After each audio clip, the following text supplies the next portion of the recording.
Yung pinakamalakas na palakpak nga po natin para sa ating Diyos na buhay. Amen.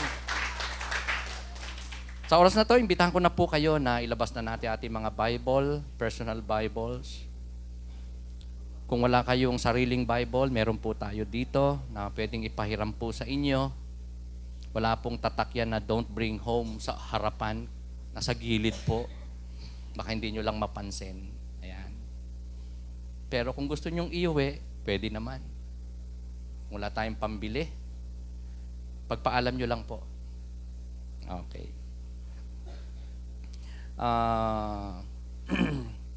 Pagpapatuloy po natin ang series of studies po natin and preaching sa epistles, letters. Okay?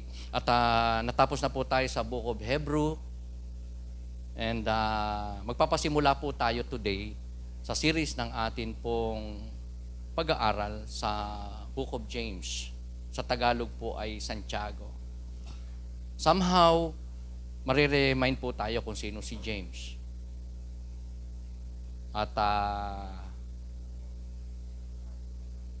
kung bakit Santiago ang kanyang pangalan, siguro baka tanong nyo yan, ano?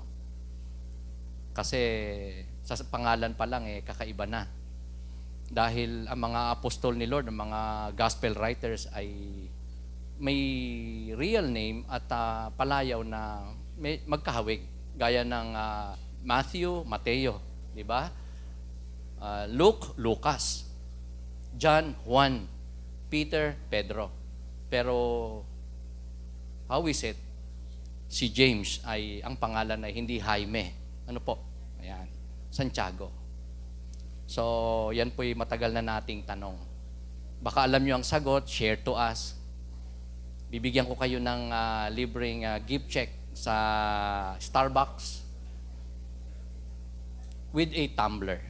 Okay, with a tumbler. Kasi nakakalason daw yung baso ng Starbucks.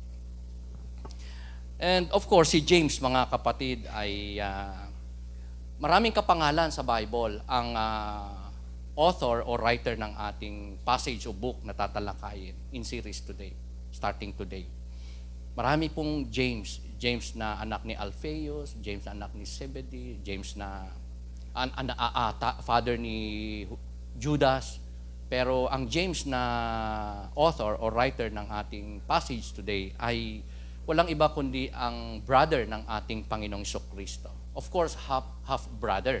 Kasi hindi naman talaga si Joseph ang father ni Jesus Christ, di ba?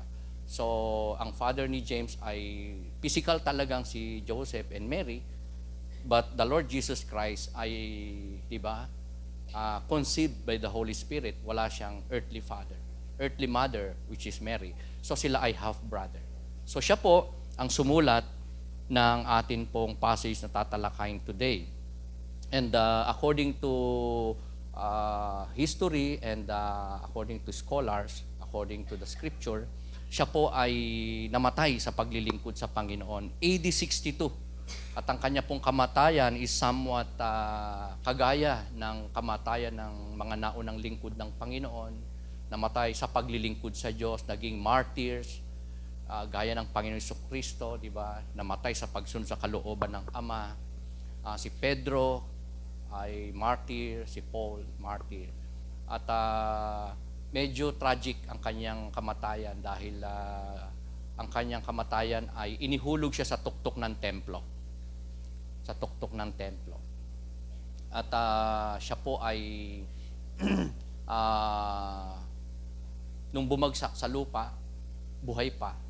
At siya ay patuloy doon na sinaktan, pinagpapalo, at siya po ay binambo hanggang siya ay mamatay. Pero ang kamatayan niya, mga kapatid, ay naging significant and also popular. Dahil kagaya ng Panginoon, nung mamatay ang Panginoong Jesucristo, nasabi niya na, Ama, patawarin niyo sila sapagkat hindi nila alam ang kanilang ginagawa. Same is true with James. Habang siya po ay inihuhulog sa templo at pagbagsak ay talagang tinuluyan ang kanyang buhay, nakitilin, ay nasabi niya mga katagang yon. Panginoon, patawarin mo sila for they do not know what they are doing. So, sa iglesia, mga kapatid, o sa mga tao na pinagpadalahan ni James, ni Santiago, ng sulat na ito, ay meron po among them, in the midst of them, in the church of God, na mga problema. Ito po yung mga problems nila. The church problems na somehow ay relevant sa ating discussion and sa ating kapanahunan dahil ang mga ito rin ay mapapansin nating prevalent, nangyayari sa mga churches ng ating Panginoon. Gaya ng hindi pagpapamuhay ng kung ano ang kanilang pinaniniwalaan, kanilang tinanggap na turo mula sa Diyos, sa salita ng Diyos, at itinuro sa kanila. Contrary yung kanilang sinasabi, pinoprofess, sa kanilang mga ginagawa at nagiging desisyon sa buhay. Sa kanilang mga sinasabi, sila po ay nagsisinungaling, sila ay nagsisiraan, may sitsitan, merong pong bangayan, merong awayan, merong worldliness kasi sa kanilang kalagitnaan, may pagkamakasanlibutan. Hindi purely na mga church people, believers during this time, addressee ng letter nito ni James ay may pagkamakasanlibutan at hindi masasabing makadiyos na tunay at sapat. Sila ay sumusuway sa salita ng Diyos, sa utos ng Diyos, sa kalooban ng Diyos. Even if sila ay kabilang sa isang iglesia, even if sila ay dumadalo, may ginagawang paglilingkod sa Diyos, may ministeryo, sila po ay nagdi-disobey sa utos, salita at kalooban ng Panginoon. And some of them, o most of them, ay straying. Lumalabas na ng church, hindi na dumadalo, at bumabalik na sa dating buhay at sa makasanlibutang mga gawain. So yan po ang mga problems na mga sinulatan ni Apostol Pablo. And the cause of their problems, church problems, believers' problems in their lives is spiritual immaturity. Pakisabi nga po natin, spiritual immaturity. Ready, 1, 2, and 3. Ayan. Kakulangan ng kalakasan, katatagan, karunungan, o pagiging malago spiritually sa Panginoon. So, ang solusyon dyan sa problema nila na yan, sa cause ng kanilang problems, is spiritual maturity. And we believe that it is the greatest need of the churches nowadays. Na ang mga believers, mananampalataya, Kristiyano, ay magkaroon ng spiritual maturity. Pakita mo yung katabi mo, may spiritual maturity ka na ba? Ayan. This is so important, spiritual maturity. Kasi ang kabaliktaran nito ay spiritual immaturity. At pag ang isang believer ay may spiritual immaturity, may problema. Hindi lang sa kanyang buhay, man din sa kanyang paligid, sa kanyang kinaanibang iglesia, sa kanyang pamilya, at sa kanyang mga ginagawa sa buhay, lalo na sa kalooban ng Panginoon. So napaka-importante po ng topic na to na i-share ko sa bawat isa po sa atin, na pinamagatan ko po na the essence of trials and temptation to spiritual maturity. Before that, allow me to read with you ang atin pong text. Sa Tagalog ko po muna basahin. Please join me. Join me. Sundan niyo po ako. Sa Kabanatang 1, Santiago, magsimula po tayong pagbasa sa verse 2 na po. Ang segment title po nito sa Tagalog ay Pananampalataya at Karunungan, right? Pero sa English po ay malinaw na nakasulat. If your Bible is English, as my Bible is saying, ang segment title po sa English version, NIV especially, is Trials and Temptation. Trials and Temptation. Pero dito sa Tagalog, makikita mo yung trials and temptation. Sa Tagalog ay pagsubok at ang pagtukso nasa verse 12. Nasa verse 12 siya. Wala po siya sa verse 2. Pero ganun pa man, ang mahalaga, yung pagkakasalin lang naman at caption o segment title lang naman na nagkaroon ng diferensya, pagkakaiba compared to, in comparison with the Tagalog version and English version. Pero ang mahalaga, hindi po nabago yung gist, yung thought, yun pong mensahe, yung revelation ng ating Panginoon in this passage, chapter 1 ng aklat ni James. So, if I may read, sa Tagalog, ganito po nakasulat, mga kapatid, magalak kayo kapag kayo'y dumaranas ng iba't ibang uri ng pagsubok. Dapat ninyong malaman na magiging matatag ang inyong pananampalataya sa pamamagitan ng mga pagsubok. At dapat kayong magpakatatag hanggang wakas upang kayo'y maging ganap at walang pagkukulang. Ngunit kung ang sino man sa inyo ay kulang sa karunungan, humingi siya sa Diyos at siya'y bibigyan, sapagkat ang Diyos ay nagbibigay ng sagana at hindi nanunumbat. Subalit ang humihingi ay dapat magtiwala sa Diyos at huwag mag-alinlangan, sapagkat ang mga nag-aalinlangan ay parang alon sa dagat na itinataboy ng hangin kahit saan. Huwag umasang tatanggap ng anuman mula sa Panginoon ng taong pabago-bago ang isip at di alam kung ano talaga ang nais niya. Hanggang doon na lang po muna ang ating pagbasa, talatang 8. So, dito po mga kapatid, sa topic na to na pinamagatan ko po na the essence of trials and temptation to spiritual maturity, tayo po ay nahaharap sa isang napapanahon at mabigat na katanungan. Kung paano po na ang mga anak ng Diyos, ang iglesia ng Diyos, ang mga mananampalataya ay magkaroon po ng spiritual maturity. Lalong lumawig, lumalim, mag-grow, lumago sa pananampalataya. At yun ay sa pamamagitan ng kahalagahan ng trials and temptation sa buhay ng mananampalataya. So, the question that I would like to raise with you is that how can we attain spiritual maturity through trials and temptation? Ang una po ay sa pamamagitan ng pagiging considerate. That we must consider what? Yung pong sinasabi sa verse 2. Sabi po doon, if I may read again sa English naman, sabi ni James, consider it pure joy, my brothers and sisters, whenever you face trials of many kinds, because you know that the testing of your faith produces perseverance. Let perseverance finish its work so that you may be mature and complete, not lacking anything. Ang ibig sabihin, mga kapatid, ang trials and temptation sa buhay ng tao ay kalooban ng Diyos na maranasan niya. God would want you and me to expect trials in our lives. God tells us in our passage, even so in John 16:33, that we must expect trials sa ating buhay. Alam niyo po, pagka hindi natin pinaniniwalaan na ang trials and temptation kalooban ng Diyos, maranasan natin ng mga kaanak niya, ng mga mananampalataya, kung tayo po ay naniniwalang hindi dapat natin maranasan yan kasi anak tayo ng Diyos, tayo po ay ma-upset, mga kapatid, kasi hindi po mangyayari yon. Wala pong tao, Kristiyano, however good they are, ay hindi makakaranas, hindi po exempted sa trials and temptation. And in our passage, mga kapatid, talagang sinabi ng author o ng writer ng passage na to, inspired by God, na na tayo daw ay magpakatatag when we face trials and temptation. So, hindi po sinabing if you face trials and temptation. Sinabi po dito, when you face various kinds of trials and troubles and temptation, meron tayong dapat na gawin.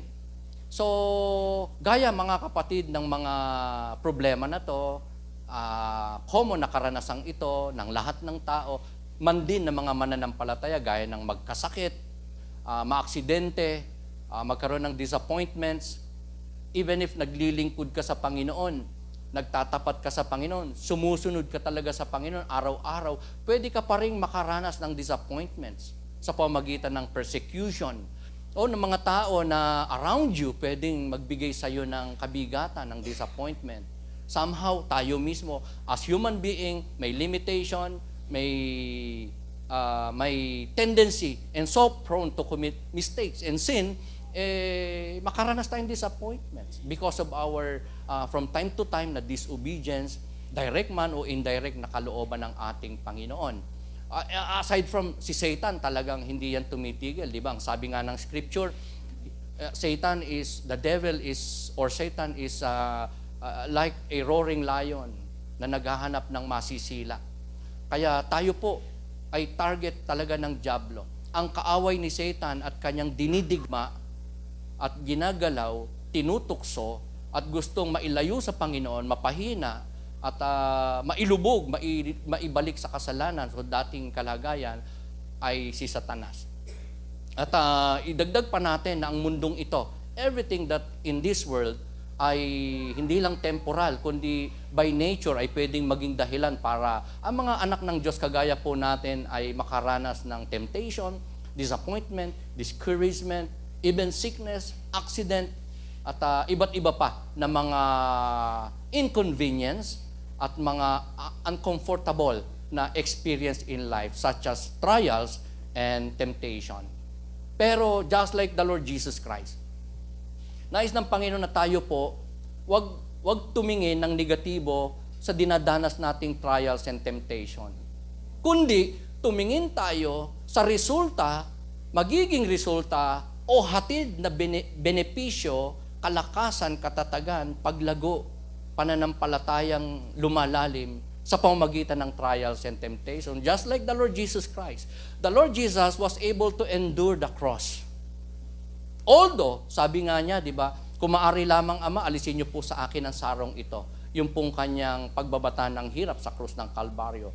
But not my will, but your will be done. Kasi nakatingin po ang ating Panginoon Kristo sa mangyayari in the future na muli niyang pagbabalik sa langit at pagluklok niya sa trono at ang pagkakaroon niya, ang paggagawad sa kanya ng lahat ng kapangyarihan sa lupa at sa langit. At higit sa lahat, ang tinignan ng Panginoon ay yung kagalakang sa langit, pag naroon na siya, ay isang araw, makakasama niya lahat ng mananampalataya doon.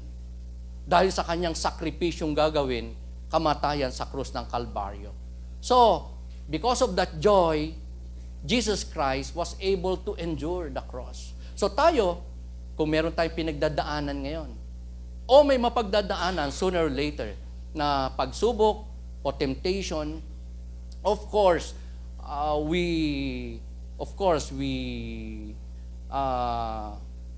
pwede nating maranasan ng masaktan, mabigatan, mag-struggle. At tayo ay parang magkakaroon ng matinding kakailanganing kalakasan para mapagtagumpayan yan. Pero, of course, though inconvenient talaga magkaroon ng trials and temptation sa ating buhay because we struggle, we are burdened. Pero, kung titignan natin ang pinagdadaanan natin, mapagdadaanan natin mga trials and temptation, ay may hatid po na kalakasan, katatagan, pagtibay ng pananampalataya, at may glory ang Diyos na masusumpungan o may bibigay tayo sa Diyos if we endure, if we overcome, if we apply and obey God's will in the midst of our trials and suffering. Kaya mga kapatid, napaka-importante na hindi po tayo mag-acquiesce, hindi po tayo mag-resist, hindi po natin i-reject, hindi po natin i-detest, hindi natin i-rebuke ang mga pagsubok na nasa natin. Unlike a lot of people nowadays, sinasabi, nire-rebuke talaga yung sakit, karamdaman, lumayas ka, pumunta ka sa dagat. Ayaw nila. It seems to them, sa dyablo ang pagsubok, ang trials. Pero sa ating pong passage, sinabi na talaga na ito ay may purpose. Ang lahat ng mga may pagsubok, ngayon, magsabi ng amen. Ayan. May layunin ng Diyos sa buhay mo.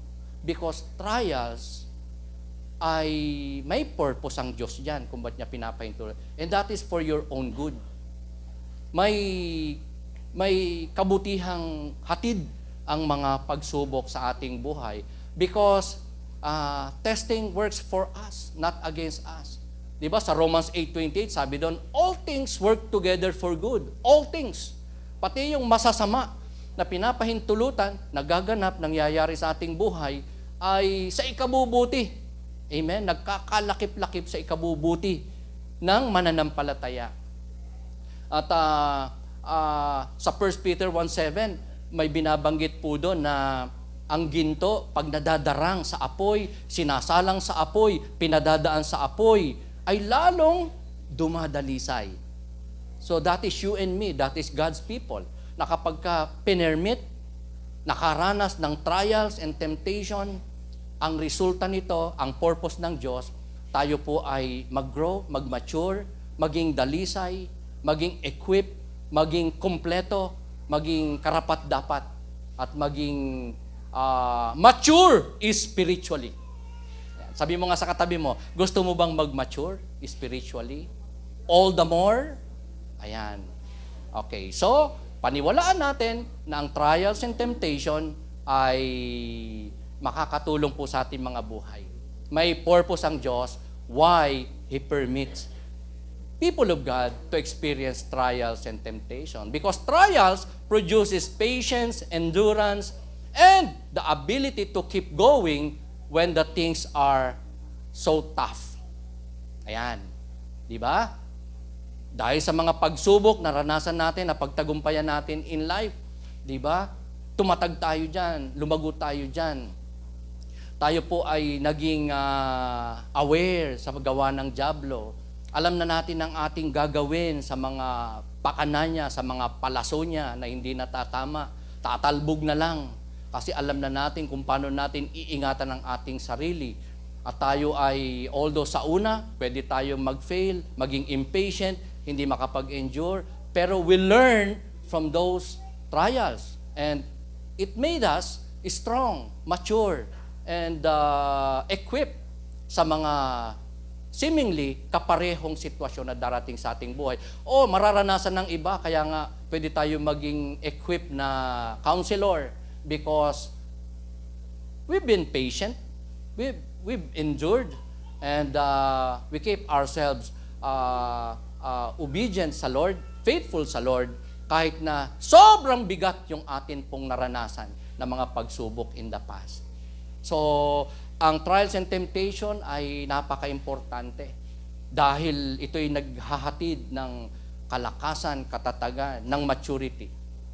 Kaya nga, no wonder, immature people ay may isang katangiang hindi maganda. One of it is sila ay impatient. Tingnan mo ngayon katabi mo, mukha bang impatient yan? Mukha bang maigsi ang pasensya? Mukha bang konting diferensya ay nagagalit, nagtatampo agad, balat sibuyas, at sumusuko, nagkukwit, nag-give up. Ayan. Because immature people are always impatient. Kulang sa pagtitiis, hindi matyaga, mainipin, irritable, madaling mag-quit, sumuko, sumurrender, madaling bumigay. Amen? Yan. Immature people are always impatient. Kaya, kung merong isang tao na may impatience, maigsi ang pasensya, hindi marunong magtiis, magtiyaga, ang daling mag-give up, may immaturity. The problem is spiritual immaturity kung siya ay Kristiyano. One solution is the Word of God, the Bible. Ang pag-aralan ng salita ng Diyos, ang hindi lang itanim sa isip at puso ang utos, kalooban, salita ng Diyos, more so ang sundin ito ay napaka-epektibong paraan para ang tao, ang Kristiyanong kagaya po natin, ay hindi maging impatient, magpalilok sa Panginoon through trials and temptation, at para magkaroon ng spiritual maturity at hindi manatiling immature spiritually. Because studying the Bible helps us grow in patience. So, yung knowledge natin sa Word of God ay, of course, importante. Kung yung salita ng Diyos, utos ng Diyos, kalooban ng Diyos, ay hindi lang natin alam kundi more so, masusunod at may i-apply sa ating mga buhay. Amen? The key is application, obedience, sa laman ng Biblia, sa utos at kalooban ng atin pong that makes us mature spiritually. Just like this picture, na sa pamamagitan ng Scripture, ng Word of God, meron talagang paglago. Lalo na kung ang nababasa, natututunan, naiimbak sa isip at puso, ina-apply, sinusunod, tinatalima. Ang salita ng Diyos ay bukal ng katalinuhan, karunungan, kapayapaan, kasaganaan, katagumpayan.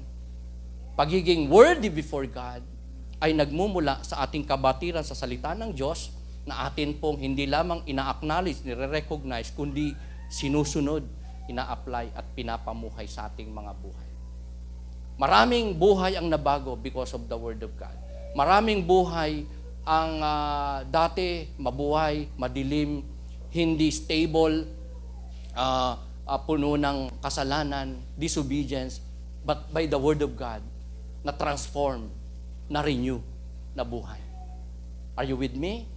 Ito ay karanasan ng lahat ng mananampalataya na nung mabasa mong salita ng Diyos, na-enlighten ka, at hindi mo lang ito na-appreciate, kundi na naranasan mo ang pagkilos ng Diyos sa iyong buhay because you don't just believe His Word, His commandments, but you obeyed it.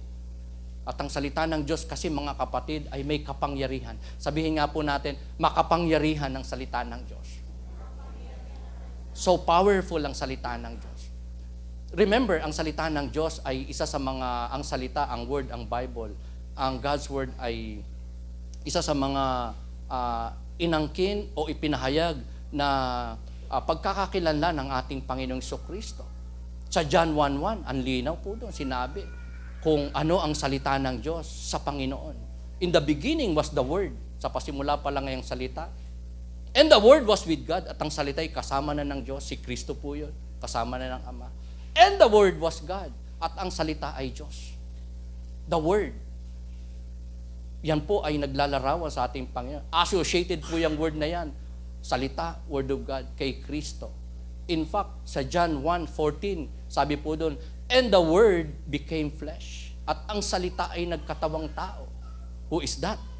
That is the Lord Jesus Christ.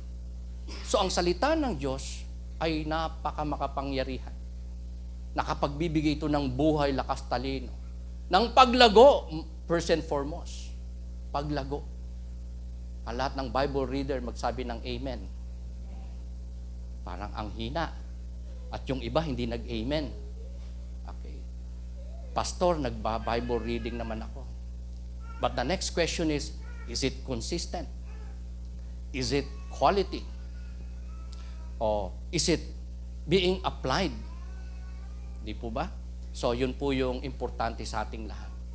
That we don't just read the Bible, kundi sinusunod upang siguro po natin na ang resulta nito ay paglago. Gaya ng puno na to na we believe nagsimula sa isang binhi, natanim, sumibol, lumaki ng lumaki, lumago ng lumago, hanggang sa ano? Hanggang sa namunga. Sabi mo sa katabi mo, mamumunga kang tiyak. Kung magbabasa at magpapamuhay ng salita ng ating Panginoon. Because that is the one of the great na layunin ng Diyos sa buhay ng tao, especially people of God, such as you and me. For God to build character, to build our character. Importante ang character sa layunin ng Diyos na magamit kanya sa iyong buhay. Na magamit niya ang iyong buhay. So, kung nais ng Diyos na gamitin ka for His glory, para may maligtas, para merong ma-edify, may masiran ka, may ma-counsel ka, may ma-encourage ka, may maakay ka sa Panginoon, pamilya mo, kaibigan mo, ang community, ang mga kilala mo man o hindi, ang unang gagawin ng Diyos is to build your character. Build our character. Hubugin tayo, lilukin tayo, i-purify tayo, i-empower tayo, i-transform tayo by His Word, by His grace, by His power. So before God would call us, aayusin muna niya ang ating character. But it's up to you if you want na magamit ka ng Panginoon. if that's your desire, if you commit yourself to God, He may be able to build your character. And at one point of your life, tatawagin ka niya, gagamitin ka niya for His glory. As long as we want. Kung magbibigay tayo ng consent, kung mag-a-agree tayo sa kanyang layunin sa ating buhay, kung makikipag-cooperate tayo sa Diyos, He may be able to build our character. He may be able to call us and use us for His service, for His glory. Parang pagka ikaw ay nagpagupit, di ba? Sino sa atin pag nagpagupit, malikot? Di ba? Ang tino natin pag tayo papagupit. Ganun nila ng konti, yuko ka. Ganun nila konti, di ba? Diretso. Kasi pagka hindi ka na nahimik at sumang-ayon at nag-cooperate sa barbero, ano mangyayari sa buhok natin? Magiging rice terraces. Di ba? Kurba-kurba yan. Sa dentista, ganun din. Wala si Doc Vanessa. Sa dentista, ganun din, di ba? Sobrang patient natin doon. Ko-cooperate ka talaga kasi pag hindi, baka hindi ngipin ang mabunot, dila. Di ba? May mangyayari hindi maganda pag hindi ka nagbigay ng consent mo sa barbero, sa dentista, sa Diyos, pag hindi ka nakipag-cooperate, hindi ka niya tatawagin, hindi ka lalago spiritually, hindi mabibuild ang karakter mo, hindi ka makapaglilingkod effectively sa Panginoon. Are you with me? Can we say amen? Can we give our consent and cooperation to God? Na gusto niya tayong magamit, mapagpala, tawagin, mapalago. Gusto niya tayo na maging glory ng kanyang pangalan. So we need to cooperate because God uses trials. One way of God's building our character is by using trials and temptation sa ating buhay. God uses trials to win us away from childish things. Alam niyo po yung win na word o winning, di ba? Yan ay ginagawa ng magulang, especially ng ina sa kanyang anak. Winning. Ito yung paglilid ng ina sa kanyang anak sa isang mas magandang kalagayan. Yung mapigil niya ang kanyang anak sa suckling, yung paggagano, no? O kaya pananatili sa pagdede sa breast o kaya ay sa botelya. Ayun. 'Di ba? Gusto ng mga parent na isang araw yung baby na puro gatas ang kinakain iniinom, isang araw makakain ng solid food. Yun ba'y ikasasama niya? Of course not. Ikabubuti niya yon. In unappointed time, dapat yung baby mo, di ba, madala mo sa ganong kalagayan. Hindi yung 14 years old na, milk pa rin, di ba? Awkward yun at hindi siya lalago doon. Hindi siya mag-grow, hindi magmamature. So winning is for the good of the baby, of the kid, of the children, of the child. Are you with me? Hindi pwedeng puro gatas. Kailangan pakakainin mo siya o makakain siya ng kanin, gulay, karne, prutas in an appointed time ng kanyang buhay. At although ang baby, di ba, o ang bata, pagka inaawat, pwedeng hindi mag-cooperate eh. Pwedeng hindi niya maintindihan yung nanay. Ayaw, di ba? Sino sa atin? 7 years old na may dala pang botelya sa school.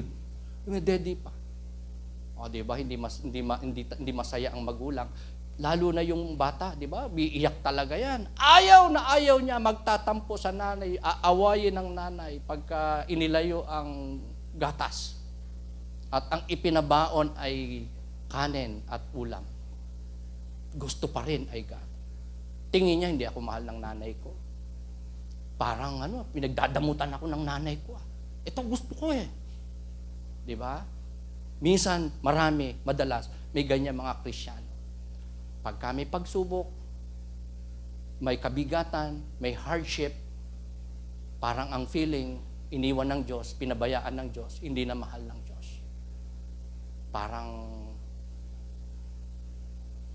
Para bang hindi ka mapapabuti pag ikaw ay may pagsubok o kahirapan o kabigatan.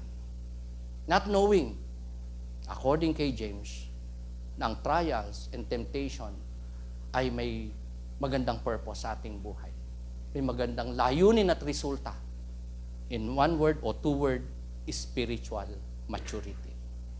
So God uses trials to win us away from childish things. So just like a kid from milk, makakain siya ng masusustansya pang pagkain, kailangan talaga niyang matikman at kainin para lalo siyang mag-grow, lumago, tumatag, lumakas. Ma-build up siya physically. Same is true with God's people, such as you and me. Para mawala yung mga ating mga childish attitude, yung ating mga pet sins, yung ating mga habitual sins, yung ating mga weaknesses and limitations na hindi natin makontrol, ma-overcome.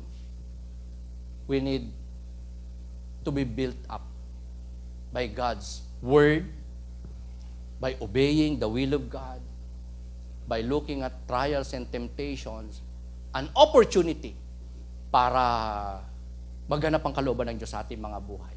Para madala niya tayo from maturity to maturity hanggang sa tayo maging complete and perfect. Time comes. Yan po ang layunin ng Diyos. Kaya niya tayo pinaaya makaranas ng trials and temptation. Ang pangalawa po, mga kapatid, na importanteng atin pong ma-review ngayon, marinig, maalala, dapat nating magawa upang tayo ay magka-spiritual maturity sa pamamagitan ng trials and temptation is not just to consider, but to ask. Kasi sa verse 5, nandun po yung word na yan na kinuha ko. If any of you lacks wisdom, you should ask God, who gives generously to all without finding fault, and it will be given to you. Ask. Sabi ng Panginoon, kaya kayo nagkukulang at nabibigatan at nahihirapan, kaya unanswered ang inyong mga kahiling. Hindi naman kayo humihingi. At pag humingi kayo, pansarili, temporal, worldly, para lang sa inyong convenience. Ayan. So, ang mga tao na sinulatan ni James ay may mga problema, in particular, sa pananalangin. Ang lahat na walang problema sa praying o prayer, magsabi nga ng amen. Ako, konti ulit. Ang hina pa. Okay. Ang addressee ni James ay may problema sa pananalangin. I believe somehow, ang kanilang praying ay hindi consistent, hindi quality, at hindi po mabangong samyo sa harapan na ng Diyos. Kasi kung babasahin natin yung James 4:1-3, kaya may problema ang kanilang prayer, it's because sila ay may ginagawang kasalanan. Sila po ay nagko-covet, sila po ay may hypocrisy, sila po ay nagsisinungaling, sila po ay namimintas ng kapwa, sila ay nanunungayaw, sila po with their tongues ay nagkakasala sa Diyos. At sila po ay nagkakagatan, nagsisiraan, sumusuway sa kalooban ng Diyos. At pag sila nanalangin, walang kalakip na pananampalataya. Yan. At sila po pag nanalangin, para sa kanilang sariling kagalakan at kasiyahan. At unmindful of those people around them na dapat din nilang ipag-pray at pagpalain din ng Diyos sa pamagitan ng kanilang intercession and prayer. Ayan. Kaya, makaka-relate tayo sa problemang ito ng church, ng mga Kristiyanong sinulatan ni Santiago o ni James. Dahil in our modern times, nangyayari po ito.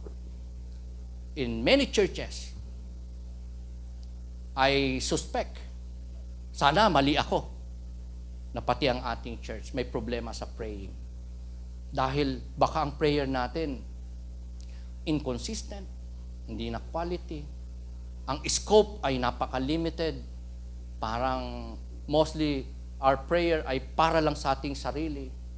Seldom o kaya napaka-limited na mag-pray tayo para sa iba, para sa church, para sa pastor, para sa bayan, para sa bansa, para sa gobyerno, para sa iba, para sa kaaway, baka hindi natin nagagawa. At ang pinagpe-pray lang natin, most of the time, sarili natin, pangangailangan natin, yung pleasure natin, yung comfort natin, yung ating gusto. Kaya ang prayer ay napakalawak at isang ministeryo, kalooban ng Diyos na pagka ating nagawa according to the will of God, ay may kagalingang hatid.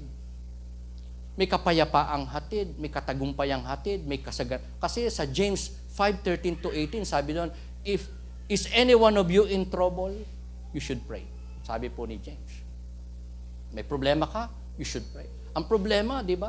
Ang ilan o ang marami, pag may problema, kung ano-ano ang ginagawa. Sa halip mag-pray, nililibang ang sarili, lumalabas, nagiinom na lang, namamasyal na, nagmomol na lang, papahangin na lang, nanonood na lang ng TV, sa halip na mag-pray. Is any one of you sick? James said, manalangin o magpa-pray over kayo sa mga elders. Yan. Kaya ang prayer, mga kapatid, ay importante. Ang paghingi. Kung gusto nating may matanggap, humingi ka. Amen? Sino po sa atin mga palahingi sa Diyos? Yan. Kasi ang ating isang paraan para magkaroon tayo spiritual maturity is through trials and temptation. And the key there is you ask something to God kapag meron kang trials. Humiling nga tayo pero isang beses lang. Hindi pa naman nawawala yung problema, hindi pa naman dumati ating kahilingan. Suko na tayo. Di ba? Alam na ni Lord yun. Alam ni Lord ang pangangailangan ko. Hindi na ako magpe-pray. Are you with me? Dapat consistent, continuous, walang tigil. Di ba? Hanggang sa makulitan si Lord sa'yo at ibigay ng Diyos ang iyong pangangailangan. Di ba? May ganyang account in the Bible. May isang taong lapit ng lapit, hingi ng hingi. Sa hari, hiling ng hiling. No, hindi pwede. Ayaw na. Ako'y matutulog na, ako'y busy, ako ay namamahinga. Pero dahil katok ng katok, dasal ng dasal, hiling ng hiling, balik ng balik. Ano sabi nung? Sige na nga. Kaya ang ating panalangin has to be not just quality, continuous, consistent, kundi talagang, most of all, may kalakip dapat na pananampalataya. Ask God. Asking God for wisdom is number one prayer whenever we face trials and temptation. Pastor Vic, bakit hindi ang hilingin natin grasya, deliverance, resources, pera, health? Tama naman na yun ang hilingin natin when we pray to God. Pag meron tayong need, trials, problems. Pero ang sabi ni James, ano ang dapat na hingin daw natin? Sabi ni James, wisdom. Balikan niyo po. Verse 5, if I'm not mistaken. Diba? Ask God for wisdom. Bakit kaya?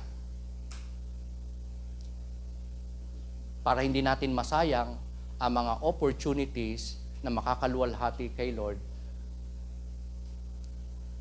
that in the midst of trials and temptation, mararanasan natin, magre-resulta ito sa maturity.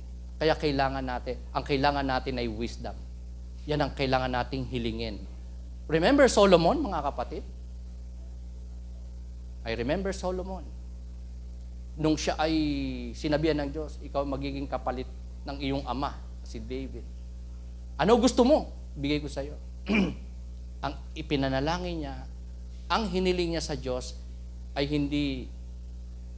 hindi po kayamanan, hindi kapangyarihan, hindi katagumpayan. Ang hiniling niya sa Diyos ay wisdom, karunungan. At dinagdag na lang ni Lord, okay, dahil hindi ka humiling ng mga kayamanan, ginto, pilak, ng mga bagay na kailangan mo bilang tao, bilang hari, bilang lingkod, dadagdag ko na rin sa iyo. So, ang wisdom ay isa rin sa mga ginamit ni Lord na description niya. Siya ay wisdom of God. Jesus Christ is the wisdom of God. So, might as well, bago tayo humiling ng specific, literal na need natin, kung yan ay finances, kung yan ay healing, kung yan ay reconciliation, kung yan ay deliverance, kung yan ay victory, kung yan ay katuparan ng ating pangarap, ang una nating hilingin ay wisdom. Dahil pag binigyan tayo ng Diyos ng karunungan, hindi lang knowledge, kundi karunungan nagmumula sa Diyos.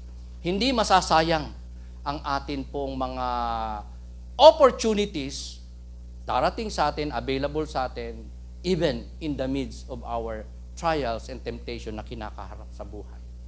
What we need to ask is wisdom from God. Kasi yung knowledge ay pwedeng mag-fail. Pero kung may knowledge ka na, tapos ang ibibigay sa iyo ni Lord ay wisdom, you can appropriately, biblically, and God-glorifyingly na magagamit yung knowledge. Kasi marami pong may knowledge. Maraming intellect na tao. Maraming natapos. Ang daming natutunan. 3 kurso natapos. Gumraduate with flying colors. Talagang cum laude pa. Marami pong educated, intellect, may grabing knowledge na tao. Pero dahil wala silang wisdom, they can't decide even sa mga madadali lang na desisyon sa buhay. Are you with me? Sobrang talino. Daming napuntahan, daming natapos, nag-aral pa sa Amerika. Pero may babae. Maraming bisyo. Proud, arrogant. Why is it they don't know that? They were not able to do that, to obey that. To be good, to decide accordingly sa kalooban ng Diyos. Because they lack wisdom. Wisdom from God. So, ang pangatlo po, mga kapatid, na paraan kung paano po natin ma-attain ang spiritual maturity through trials and temptation is to believe. Verse 6 to 8, if I may read sa English naman, sabi po doon, but when you ask, you must believe. So, nasabi ko po kanina, na ang ating paghingi, pananalangin, must be coupled with faith. Because prayer na walang faith ay empty at hindi po nagkakaroon ng katuparan, hindi tinutugon ng Diyos, hindi kinalulugdan ng ating Panginoon. So when we pray, when we ask, we must believe and not doubt. Pag tayo humiling sa Diyos, according to His will, claim natin na yun ay ibibigay ng Diyos, natanggap na natin, because whatever answer meron ng Diyos, whether it be yes, no, or wait, sinagot na ng Diyos. Nasa atin na. Ibinibigay na ng Diyos. Ginawad na ng Diyos ang kanyang sagot sa ating mga pangangailangan at kahilingan. We must believe. We must have faith. And we must not doubt. Sa kakayanan ng Diyos, kapangyarihan ng Diyos, katagpuin ang iyong pangangailangan. Lalo na kung ikaw ay tunay na Kristiyano at ito ay ibibigay mo sa kanyang kaluwalhatian at mapapupurihan mo siya, luluwalhatin mo sa iyong buhay kapag kinatagpo ng Diyos sa iyong pangangailangan. As you ask God with faith, you must never doubt. Amen? Kasi pag nakita ng Diyos na ang puso mo, hindi naman naampalataya sa Kanya. Hiling ka nga ng hiling. Diba? So possible, hindi igagawad ng Diyos ang ating pangangailangan. Kasi ang sabi dyan, but when you ask, you must believe and not doubt. Because the one who doubt is like a wave of the sea blown and tossed by the wind.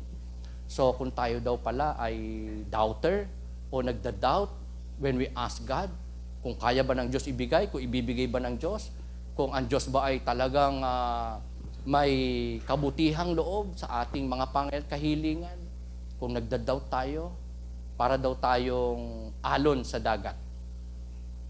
Alon sa dagat na ano po ang karakteristik? Di ba ang alon sa dagat, 1 minute up, the next down. Di ba? Up and down. Parang mga taong ngayon, sinasabi natin, yes Lord. Pero bukas makalawa, after 1 year, 2 years, 3 years, no na. Kaya no wonder, marami po nagsisimba. Okay, consistent nung una. Pero later on, nung una, yes Lord, yes Lord, yes Lord. Diba? Pero kalaunan, wala na. Yung yes, naging no na. Amen? So parang dagat. 1 minute, nasa up, yes, pero the next, down, no na. Ayun, kasi nagbabago ang isip. Pabago-bago ang isip. Because of lack of faith. Kawalan ng pananampalataya. That person should not expect to receive anything from the Lord. Yun daw pabago-bago ang isip. Nananalangin pero walang pananampalataya. Such a person is double-minded and unstable in all they do. Unstable. So ang instability and immaturity, magkapatid po yan. Yung pagiging hindi stable at yung pagkakaroon ng immaturity, magkasama lagi yan. Same is true with faith and maturity. Kung mature ka, may faith ka. Kung may faith ka, may maturity ka. Kung may faith ka na genuine at buhay, lumalago, meron kang spiritual na paglago. So, we are to ask in faith. May pananampalataya sa Diyos na siya ay makapangyarihan, nilalapitan mo, mahimala, walang imposible sa Kanya, at siya ay generous enough na mag-supply ng iyong pangangailangan. So, we need to ask in faith. And the greatest enemy to answered prayer is unbelief. Unbelief. Kaya pagka nakita, na-sense ng Diyos sa ating puso't buhay, ang unbelief sa Kanya, no wonder, hindi magkakaroon ng sagot ang atin po mga panalangin at pangangailangan. Si Peter po ay magandang example, mga kapatid. Di ba? Sabi niya, Lord, ikaw ba yan? Kasi nakita niya, naglalakad sa tubig ang Panginoong Jesus. Ako nga ito. Pwede ba akong pumaryan, Lord? Come, sabi niya. Di ba? Nakalakad talaga siya, mga kapatid. Nakalakad talaga sa tubig. Pero, nung siya ay mag-doubt, kasi nakita niya yung malakas na hangin, malalaking alon, nakita niya, imposible to. Ba't ako lumutang sa tubig? Nung mag-doubt siya, ano nangyari? Lumubog siyang unti-unti. But because of his faith, mga kapatid, nakalakad sa tubig. Faith moves mountains. Faith creates miracle. Amen. But with unbelief, there will be unanswered prayer. There will be immaturity because of doubt and unbelief. Si Lord, mga kapatid, kapag siya po ay nilapitan ng mga tao, inaaya, puntahan niyo yung anak ko, puntahan niyo yung katulong ko, yung servant ko, kasi agaw mo. Just believe. Because you have faith, magaling na ang anak mo, magaling na ang katulong mo, magaling na servant, buhay siya. That is faith. So, doubting believer was compared to the waves of the sea, up 1 minute, down the next, tossed back and forth. Pag ang Kristiyano, ang tao, may unbelief, madali siyang matatangay, hindi lamang ng mga iba't ibang kaisipan, kultura, tradisyon, paniniwala, man din doktrina o katuruan. Kahit pa Bible ang hawak, dahil siya ay doubter, may unbelief, magkakaroon siya ng mali na pagkaunawa, application, interpretation, o kay katuruan from outside dahil meron siyang unbelief. No wonder may cultic, mayroon pong unbiblical and unsound na mga teachings and doctrines, pinapamuhay, pinaniniwalay, tinuturo because of unbelief, because of doubt sa kanila po mga puso. That is why, parang bata na kung saan lang mapunta, walang direksyon, parang alon sa dagat, tossed to and fro, back and forth. Ayan. So yan ang magiging buhay ng isang tao, even Kristyanong totoo, kapag ka siya ay nagkaroon ng doubt, unbelief, at hindi siya nag-cooperate sa kalooban ng ating Panginoon. So, in my recap, sa topic na to, na pinamagatan ko po na the essence of trials and temptation to spiritual maturity, meron po tayong tatlong acrostic points. Sino po nakasunod? CAB. Wow. Talagang gusto niyo magkaroon ng GC sa Starbucks, ha? CAB. Ayan. Parang sasakyan, ano po? Totoo naman na ang mga major points natin today na nailagay po natin sa isang acrostic na CAB ay pwede pong sakyan talaga. Hindi lang siya susi. Parang sasakyan, papunta saan? Na sa pamagitan ng trials and temptation, makarating tayo sa higit pang maturity na ninanais ng Diyos sa ating buhay. Spiritual maturity. Nang ibig sabihin, consider, ask, and believe. So I propose two things. Number one, do not value comfort, material, and physical things more than character and spiritual things and needs na meron tayo sa ating buhay. Mas importante ang character natin na ma-hone, ma-build, ma-mold ng Panginoon through His Word, at ang ating spiritual lives, especially our maturity spiritually, mas importante kaysa saan? Sa kayamanan, sa convenience natin, sa comfort, sa pleasure natin, sa material na bagay, sa physical natin, sa physical things in life. Do not compromise. Amen? Huwag mong pahalagahan ng higit ang iyong sarili, ang iyong katawan, ang iyong kayamanan, ang iyong trabaho, negosyo, ang iyong pamilya, ang iyong pride, ang iyong ego, ang iyong status, ang iyong pangarap, ang iyong mga possessions. Everything in this world na meron ka, pinapahalagahan mo. Pahalagahan mo, pero huwag higit. Saan? Sa kalooban ng Diyos sa iyong buhay. Sa karakter mo na gustong i-build ng Panginoon para isang araw magamit ka niya mightily, para ikaw ay tawagin niya in His service, para mapagpala ka ng Panginoon sa pamamagitan ng spiritual maturity. At sa pamamagitan ng trials and temptation na ipaparana sa ating buhay. Do not value, do not compromise.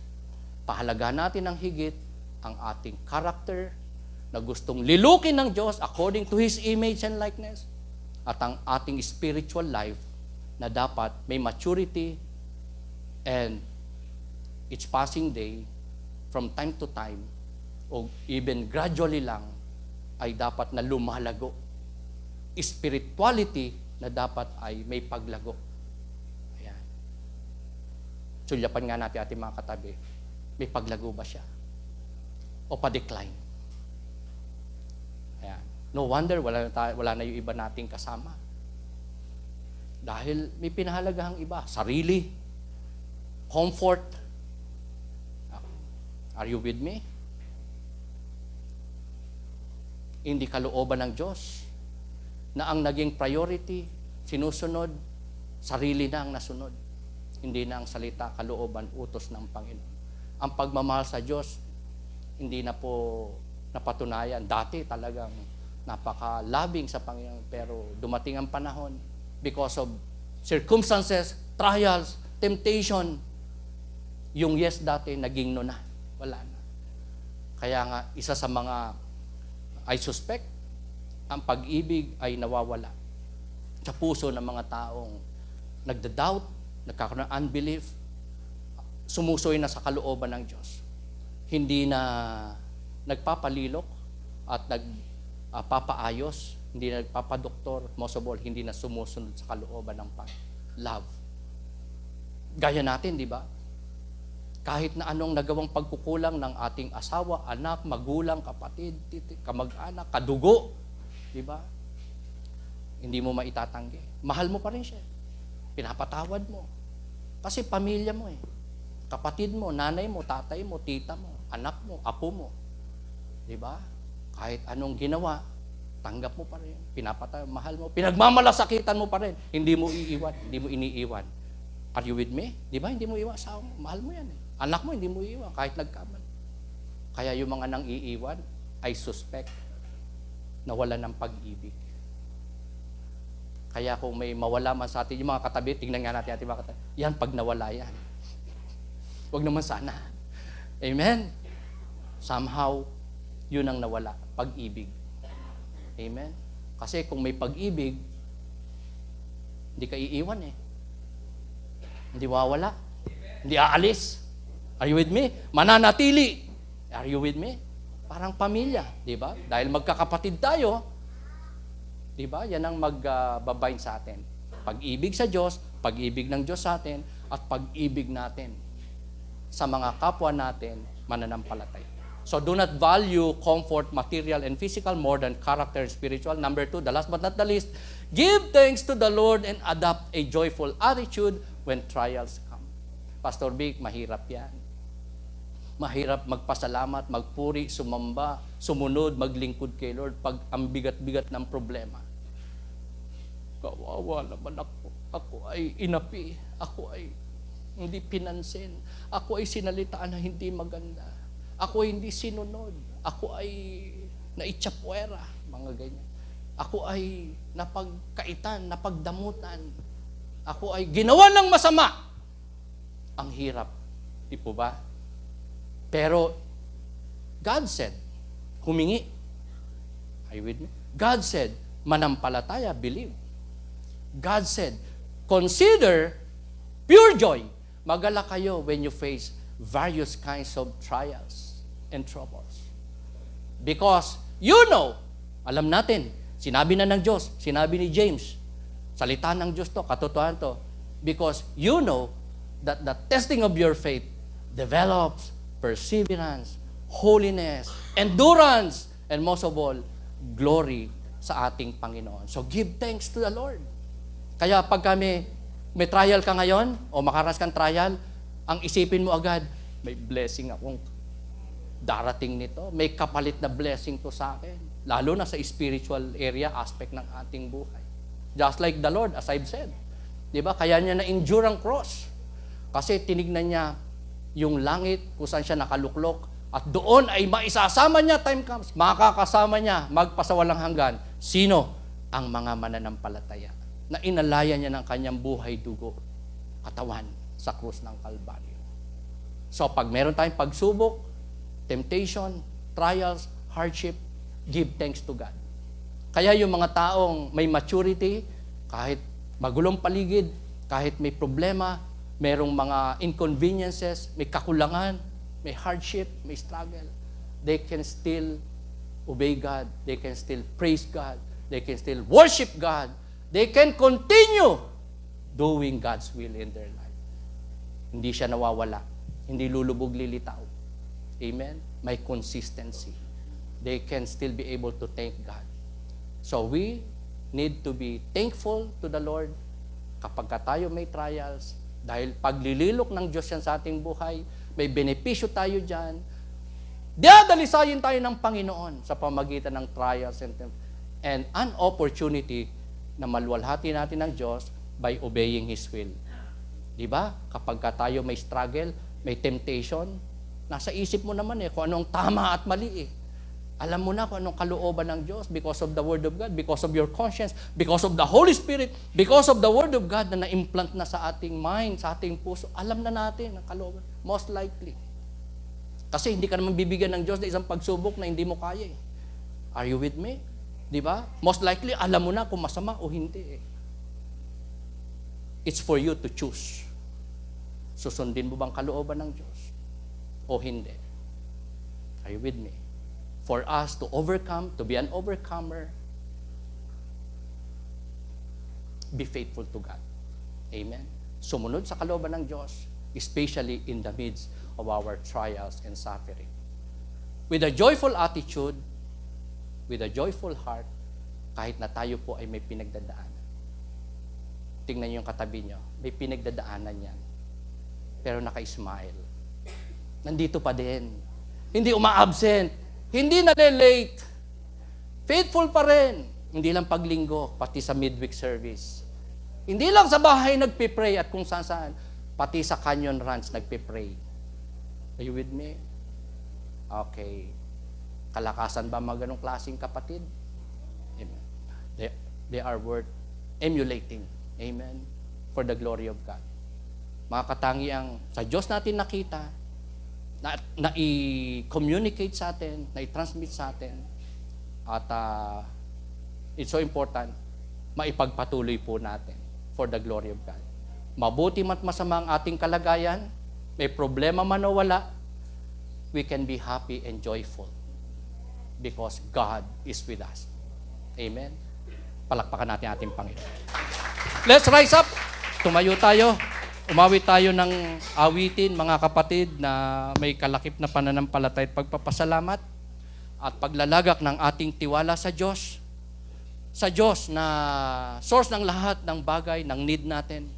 Gaano man ka-imposible, kabigat, karami, ka-complicated ang ating sitwasyon in life, nothing is impossible for God. All we have to do is to be considerate that those trials and temptation na kinakaharap natin ngayon, kakaharapin, ay may magandang purpose ang Panginoon.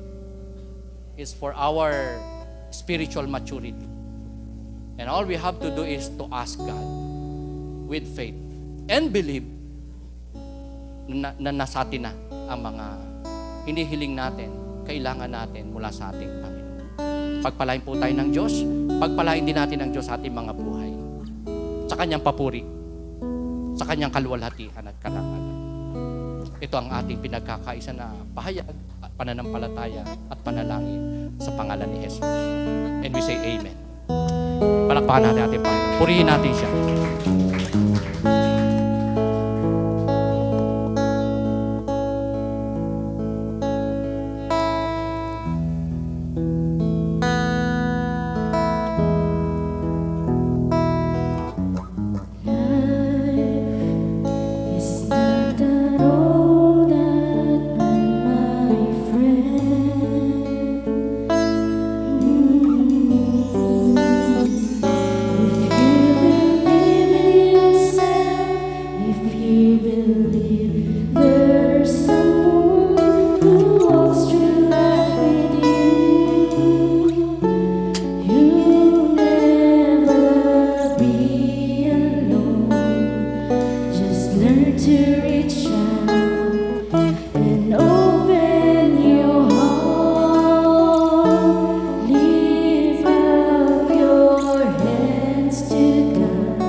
Lift up your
to me.